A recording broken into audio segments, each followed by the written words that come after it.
How do you define retro? If you ask 5 different people, you'll probably get 5 different answers. According to Wikipedia, the official definition of retro gaming is the playing and collection of computers, consoles, and video games from earlier decades, and usually retro gaming is based upon systems that are outmoded or discontinued, although ported retro gaming allows games to be played on modern hardware via ports, emulations, or compilations. So that is definitely one part of it that is definitely agreed upon by everyone, is that if you're talking about a retro console, it has to be something that is no longer being produced or manufactured. So the PlayStation 3 and 360 at this point, I would say most people would consider to be retro, even though just a few years ago, there may have been more dispute over that, saying,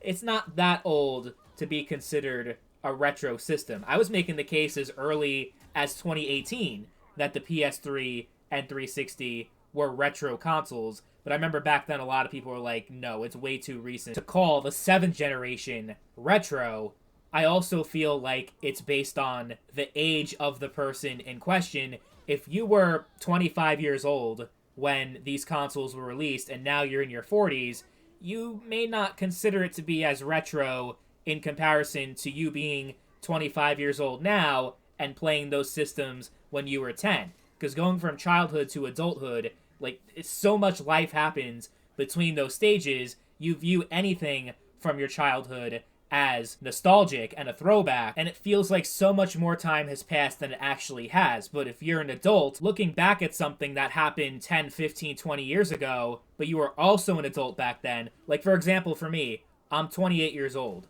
and back in 2016, 2017, I was 18, 19. I was a lot younger back then, but I was technically an adult, and things that happened 10 years ago, while, yeah, they definitely feel like they happened a long time ago because they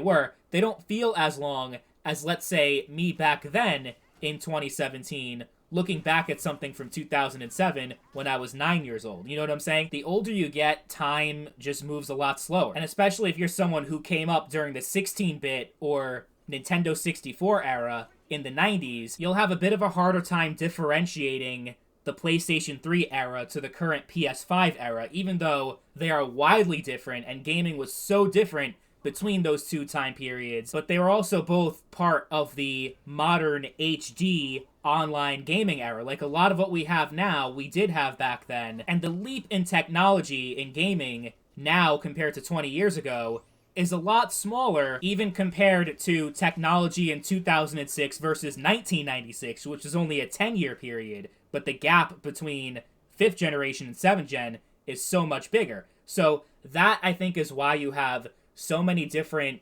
definitions and what people consider to be the cutoff and what makes a console retro, because there are a lot of people that still insist that beyond the Super Nintendo,